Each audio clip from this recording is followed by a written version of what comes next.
so much.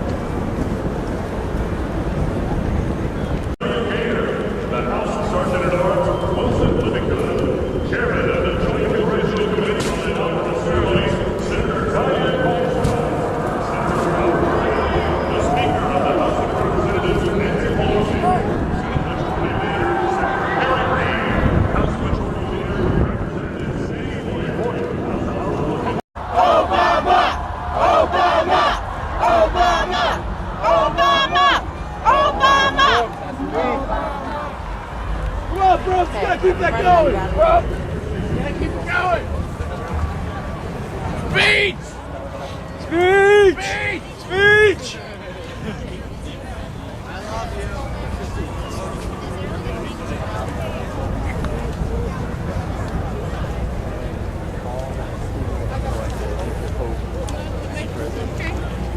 Ladies and gentlemen, the chairman of the Joint Congressional Committee on Inauguration.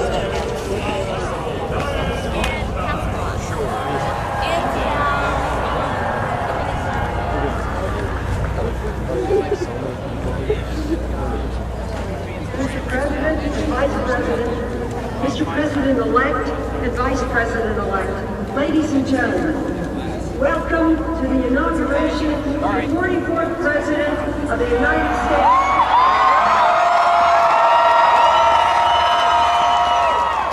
The world is watching today as our great democracy engages in this peaceful transition of power. Here on the National Mall, where we remember the founders of our nation and those who fought to make it free, we gather to etch another line in the solid stone. Artist, Aretha Franklin.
know it. The Vice President declares. Will you all please stand?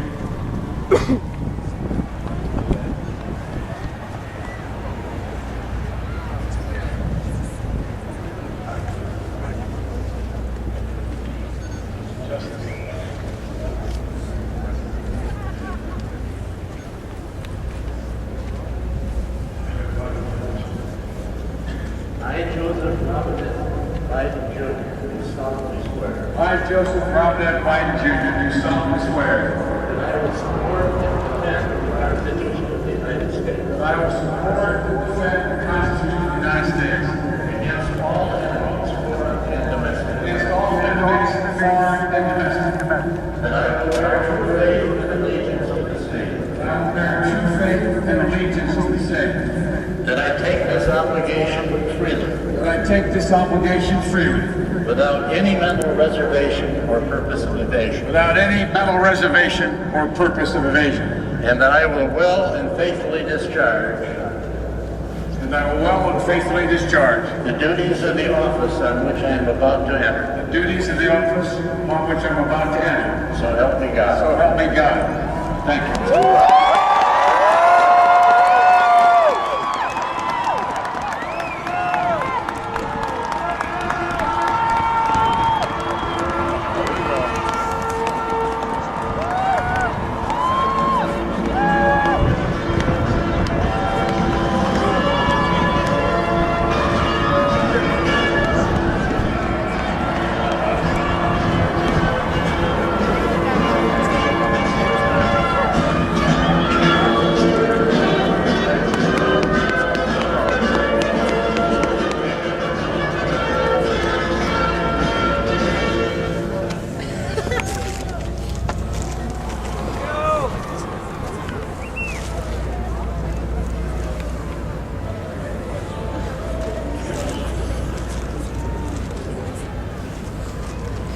It is my pleasure to introduce a unique musical performance. Mr. Itzhak Perlman, violins. Anthony.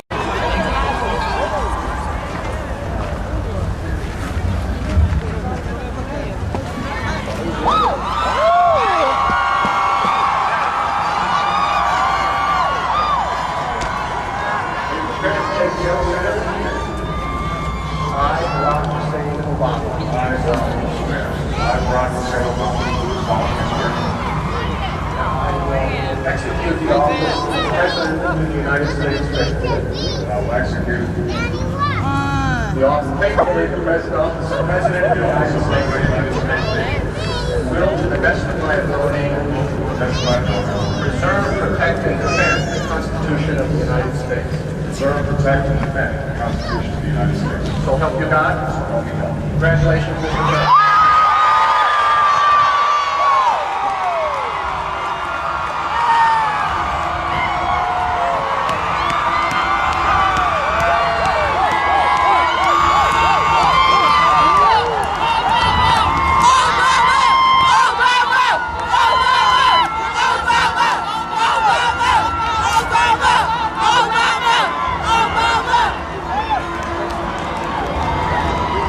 I can't see.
I stand here today humbled by the task before us. Grateful for the trust you bestowed. Mindful of the sacrifices borne by our ancestors. I thank President Bush for his service to our nation.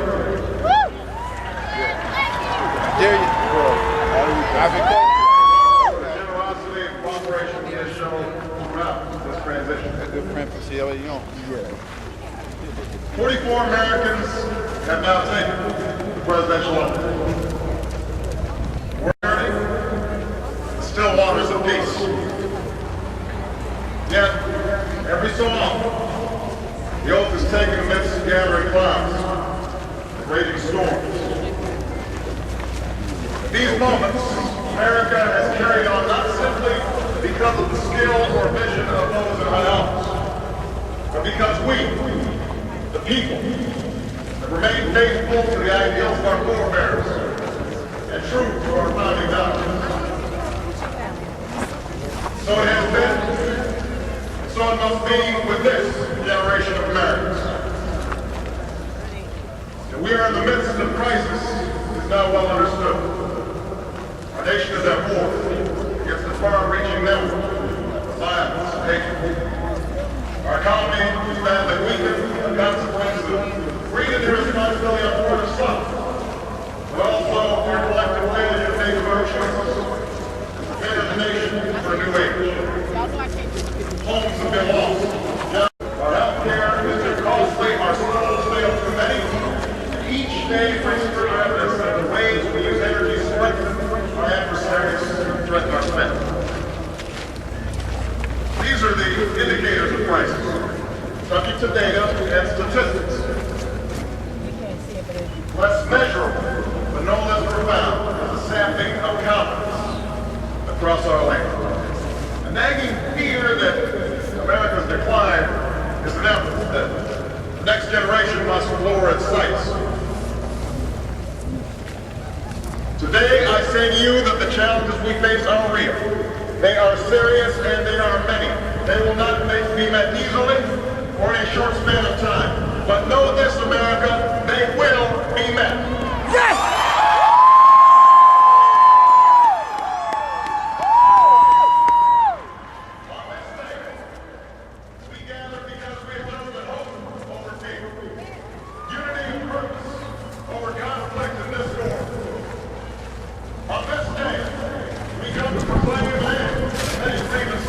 And false promises of recriminations and moron dogmas that for far too long have strangled our politics.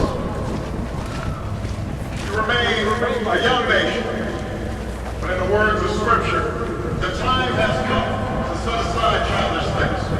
All right now. The time has come to reaffirm our enduring spirit, to choose our better history, to carry forward that precious gift, that noble idea passed on from generation to generation, the God-given promise that all are equal, all are free, and all deserve a chance to pursue their dreams.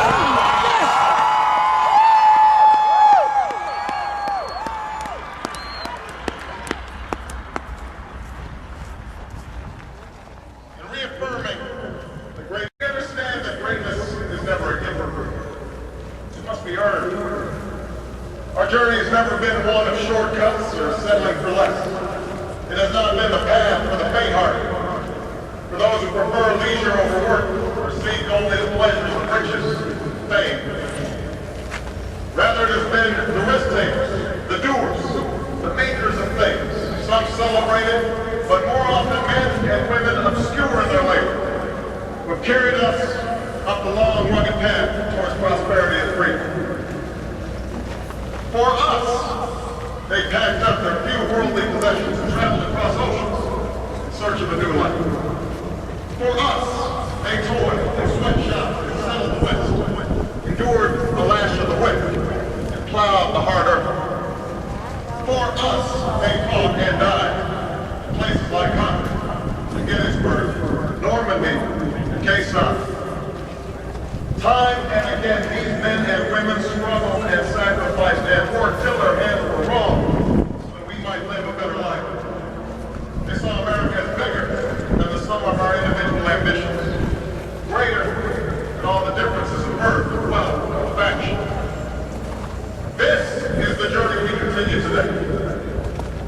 remain the most prosperous, powerful nation on earth. Our workers are no less productive than when this crisis began. Our mines are no less competitive. Our goods and services no less needed than they were last week, or last month, or last year. Our capacity remains undiminished. Our time of standing back, protecting their interests and putting off unpleasant decisions, that time has surely passed. Starting today, we must pick ourselves up, dust ourselves off, and begin again the work of remaking America.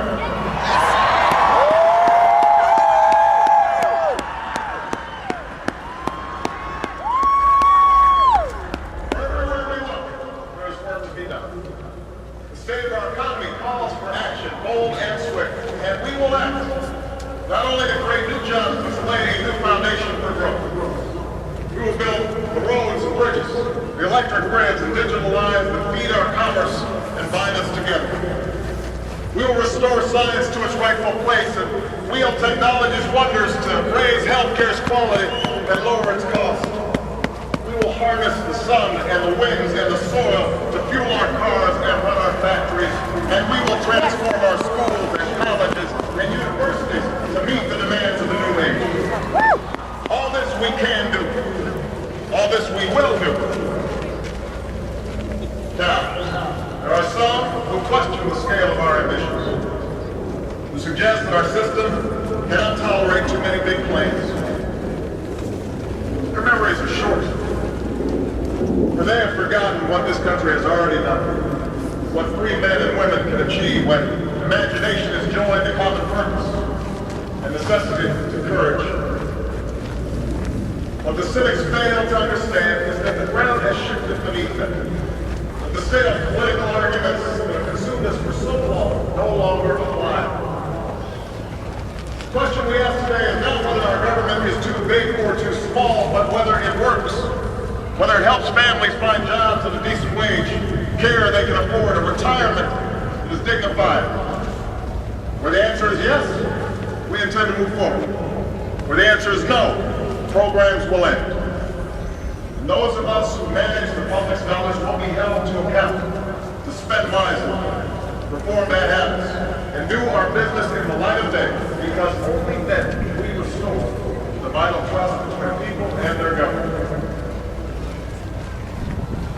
Nor is the question before us whether the market is a force for good or evil.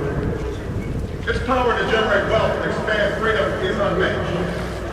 But this crisis has reminded us that without a watch the market can spin out. The nation cannot prosper long when it favors only the prosperous. The success of our economy has always depended not just on the size of our gross domestic product, but on the reach of our prosperity, on the ability to extend opportunity to every human heart. Not out of charity, but because it is the surest route to our common good.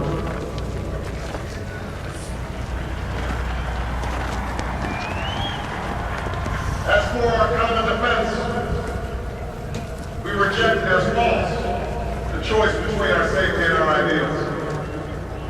Our founding fathers faced with perils that we can scarcely imagine, drafted a charter to assure the rule of law and the rights of man. A charter expanded by the blood of generations. Those ideals still light the world, and we will not give them up for expedience sake.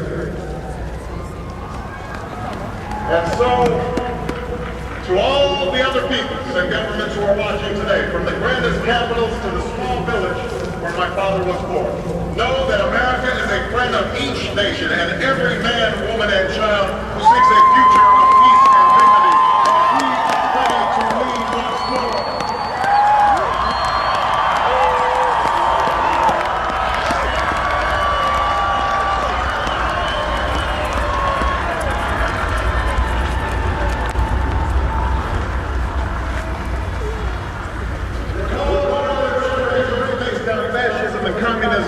Not just with missiles and tanks, but with the sturdy alliances and enduring convictions. They understood that our power alone cannot protect us, nor does it entitle us to do as we please. Instead, they knew that our power grows through its prudent use. Our security emanates from the justice of our cause, the force of our example, the tempering qualities of humility and restraint. We are the keepers of this legacy. Guided by these principles once more, we can meet those new threats that demand even greater effort, even greater cooperation and understanding between nations. We will begin to responsibly leave Iraq to its people and forge a hard-earned peace in Afghanistan. With all friends and former foes, we will work tirelessly to lessen the nuclear threat and roll back the specter of the warming planet. We will not apologize for our way of life, nor will we waver in its defense. And for those who seek to advance their aims by inducing terror and slaughtering innocents, we say to you now that our spirit is stronger and cannot be broken. You cannot outlast us, and we will defeat you.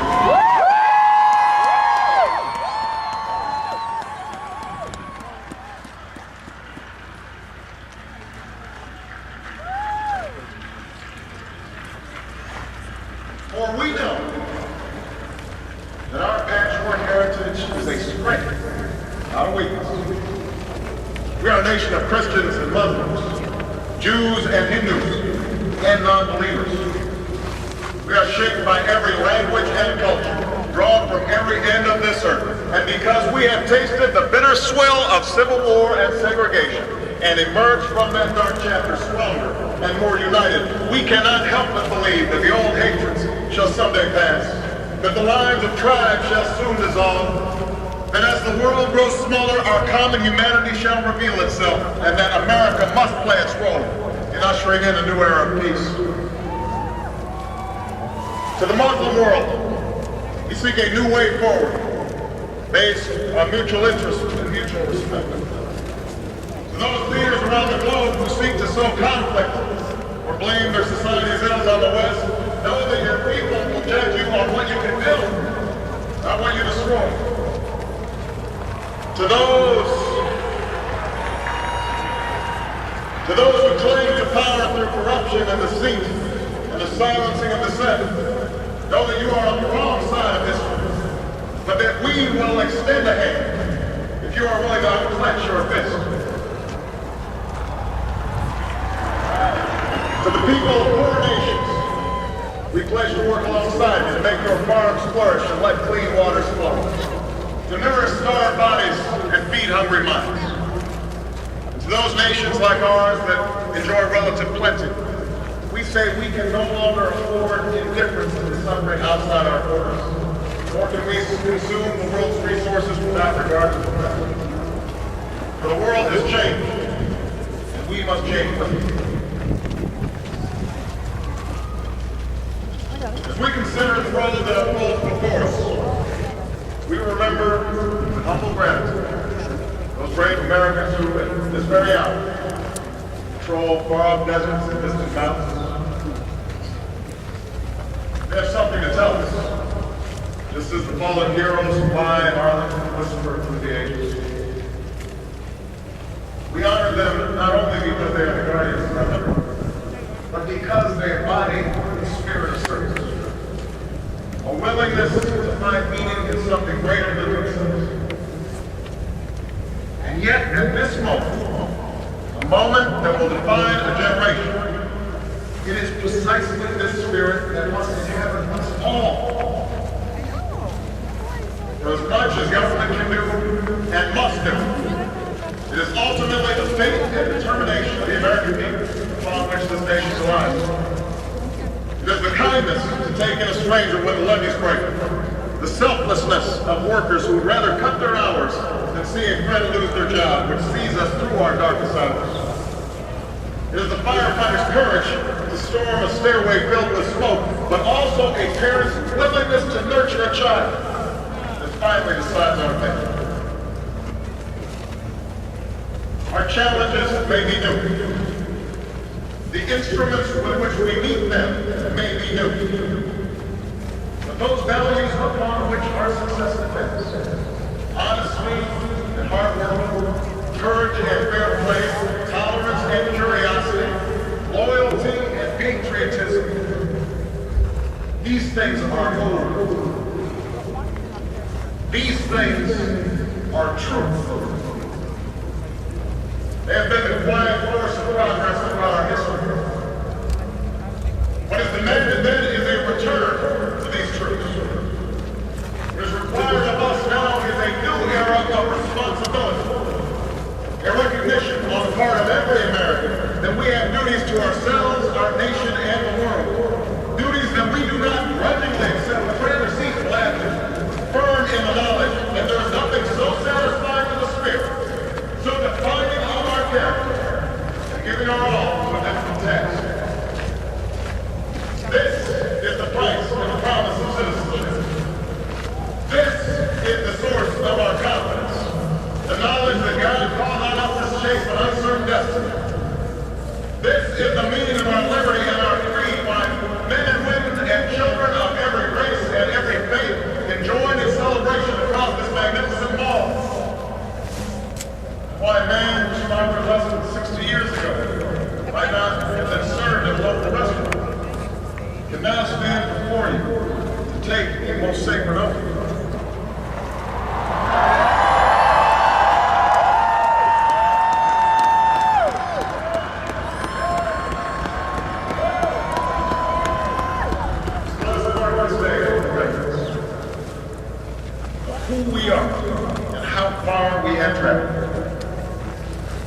In the year of America's birth, in the coldest of months, a small band of patriots huddled by dying campfires on the shores of an icy river. The Capitol was abandoned. The enemy was advancing. The snow was stained with blood.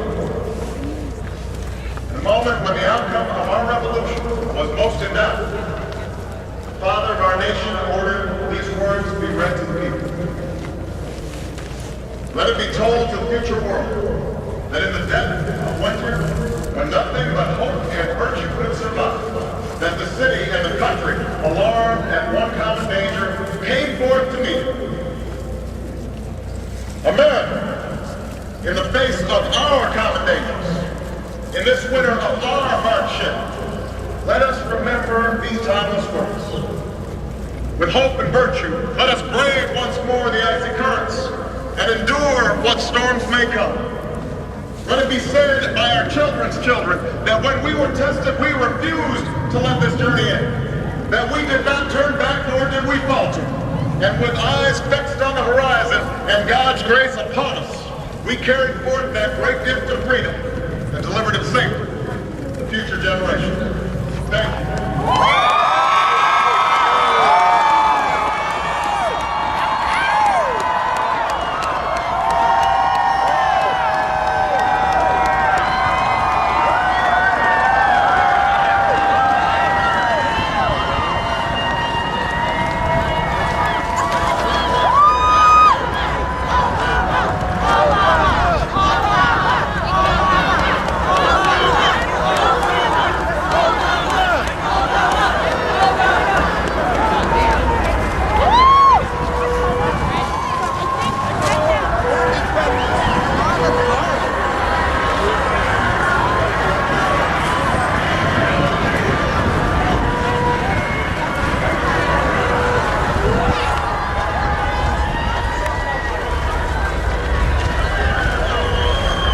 Hold up, Mike.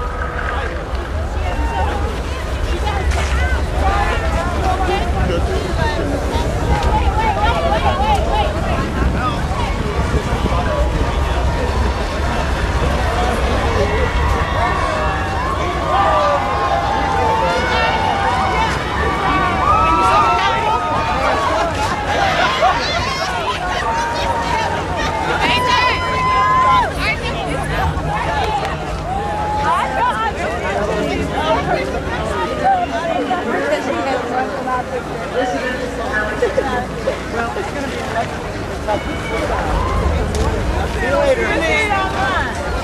With me. Yes.